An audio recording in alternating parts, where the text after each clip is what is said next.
Bonjour à toutes, aujourd'hui j'aimerais vous partager mon plus grand secret de réussite dans l'entrepreneuriat.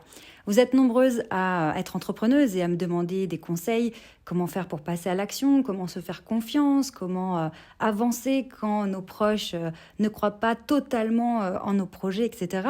Donc aujourd'hui j'aimerais vous donner une des plus grosses clés dans mon parcours et ce qui tous les jours me permet d'avancer et de voir plus grand, plus loin. Avant de rentrer dans le feu de l'action, je vous rappelle de vous abonner si tous ces sujets vous intéressent, si vous êtes une femme, que vous voulez développer votre charisme, votre leadership, vous sentir confiante, être en puissance, retrouver votre pouvoir personnel et être convaincante, développer vos compétences en communication, eh bien vous êtes au bon endroit, donc pensez bien à vous abonner. Alors, ce secret, eh bien, je vous le partage parce on en parle peu, mais il est d'une puissance extraordinaire. Et lorsque vous allez commencer à l'appliquer dans votre projet, dans votre quotidien, eh bien, ça va tout changer. Mais attention parce que ce n'est pas facile. C'est très facile à comprendre de manière théorique, comme de nombreuses choses, mais l'appliquer, ça va vous demander un véritable courage. Mais sachez que vous n'êtes pas seul et vraiment, vous méritez d'appliquer ce conseil parce que vous méritez de réussir. Vous méritez de vous épanouir et de vous construire une vie qui est inspirante et qui vous rend heureuse. Alors voici mon secret, cette clé, roulement de tambour. Je suis désolée, ça va vous piquer un peu, mais c'est essentiel d'accepter ce fait et de commencer à l'appliquer.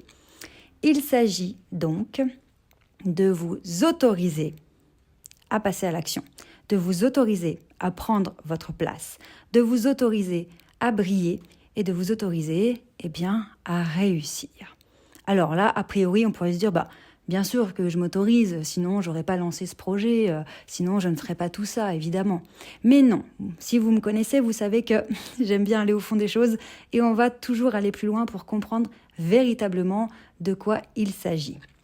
Quand j'explique le fait de s'autoriser, c'est aller chercher évidemment ce qui nous freine, ce qui nous empêche de passer à l'action. Et quand je parle de frein, on va parler de choses concrètes. Ce serait par exemple, j'ai envie de publier une photo, mais il y a plein de choses qui m'empêchent de le faire. Ça, c'est que je m'empêche de le faire, je ne m'autorise pas à le faire. Je ne m'autorise pas à être visible, je ne m'autorise pas à montrer ce que je fais, à montrer mes services, mon offre, à montrer en quoi je suis utile, en quoi je peux vous aider. Je ne m'autorise pas à vendre, à vendre mes services. Je ne m'autorise pas à exister sur les réseaux sociaux dans la société. Et oui, ça va jusque-là. Pourquoi certaines personnes publient, par exemple, une vidéo, une photo, décident d'écrire un livre en auto-édition sur Amazon, par exemple. Elles décident de le faire, elles ont l'idée, elles se disent « ouais, j'aimerais bien faire ça » et elles le font. Elles s'y autorisent. Et pourquoi, vous, pour certaines choses que vous aimeriez faire, vous ne vous y autorisez pas? Vous vous auto-censurez, vous vous bridez. Et c'est terrible parce que on va trouver, notre cerveau va nous aider à trouver plein d'explications qui vont nous conforter dans le fait de ne pas nous autoriser. Alors ça va aller soulever des points comme la légitimité.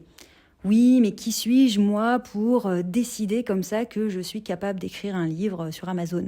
Qui suis-je moi pour décider que je vais partager des photos de ma vie, de mon activité, que je vais raconter ma vie? Qui suis-je pour décider que ça va intéresser les gens? J'ai pas envie de les embêter.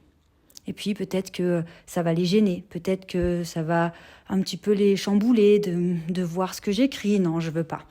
Puis, ai-je vraiment le niveau d'expertise pour dire des choses, pour affirmer des choses? Est-ce que j'ai fait assez d'études? Est-ce que j'ai assez d'expérience? Puis est-ce que je vais savoir le formuler correctement? Est-ce que je ne vais pas faire des fautes d'orthographe ou des tournures de phrases qui ne seraient pas appropriées? Peut-être pas choisir les bons mots. Et donc, on va trouver une quantité extraordinaire de raisons de ne pas le faire et on ne va pas s'autoriser. Alors, quand je parle de s'autoriser, c'est aussi s'autoriser à l'erreur, s'autoriser à l'échec, s'autoriser à la déception, à la désillusion. Finalement, c'est pas du tout... le rendu n'est pas du tout celui que j'imaginais. Les retours des gens ne sont pas extraordinaires. Peut-être que je vais être déçue. Cette autorisation, elle est extrêmement importante parce que c'est ce qui va vous permettre d'aller de l'avant, d'avancer, d'expérimenter des choses, d'en tirer des leçons pour vous améliorer, pour continuer d'avancer, etc., etc. Quand on ne s'autorise pas, finalement, on attend que l'autorisation vienne de l'extérieur. Sauf que dans l'entrepreneuriat, il n'y a pas d'autorisation extérieure. On peut avoir la reconnaissance de notre expertise, des remerciements, des témoignages, le retour de nos pairs, de nos confrères, des personnes qui nous disent que ce qu'on fait c'est bien, c'est intéressant, c'est utile. D'accord, mais on aura tous ces retours à partir du moment où on aura fait quelque chose. On ne peut pas espérer avoir un retour sur quelque chose qui n'existe pas encore. Malheureusement, c'est le serpent qui se mord la queue. J'attends d'avoir le retour positif de mon entourage, de mes clients ou de mes concurrents ou mes mentors avant de me lancer. Tu ne peux pas avoir de retour sur quelque chose qui n'existe pas. Donc, il va falloir se jeter à l'eau, s'autoriser à essayer, à exister, à prendre sa place et ensuite, éventuellement, nous aurons des feedbacks. Mais tant qu'on reste bloqué dans cet état où on ne s'autorise pas à faire les choses, eh bien on peut attendre longtemps. C'est comme ça qu'on a des projets qui ne voient jamais le jour. On a des projets qui restent théoriques. Oui, je suis coach de vie, d'accord ? Et donc tu fais ça, je fais ça, enfin je suis en train de le développer. Et cette phase de en train de me lancer, en train de développer, je vais faire ci, je vais faire ça, elle peut durer des années jusqu'au moment où ça va s'éteindre parce qu'à un moment donné, on va être un peu honnête avec soi-même, ça fait 5 ans qu'on veut faire un truc et qu'on ne fait rien, donc ça n'existe pas. La seule chose qui existe, c'est ce que vous faites. C'est le passage à l'action qui rend vos rêves, vos envies, vos ambitions, qui les rendent réels. Il vaut mieux avoir de l'action qui n'est pas parfaite que de l'inaction qui n'existe pas. Parce qu'une action qui n'est pas parfaite, elle vous permet de comprendre de nouvelles choses, d'ajuster le tir, de modifier des choses, de grandir et de faire de mieux en mieux.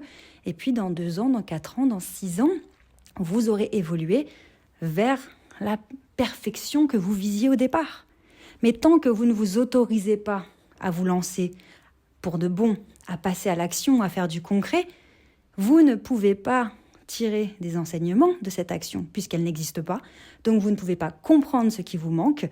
Vous n'évoluez pas, vous ne vous améliorez pas et de toute façon, il ne se passe rien puisque vous n'avez rien fait.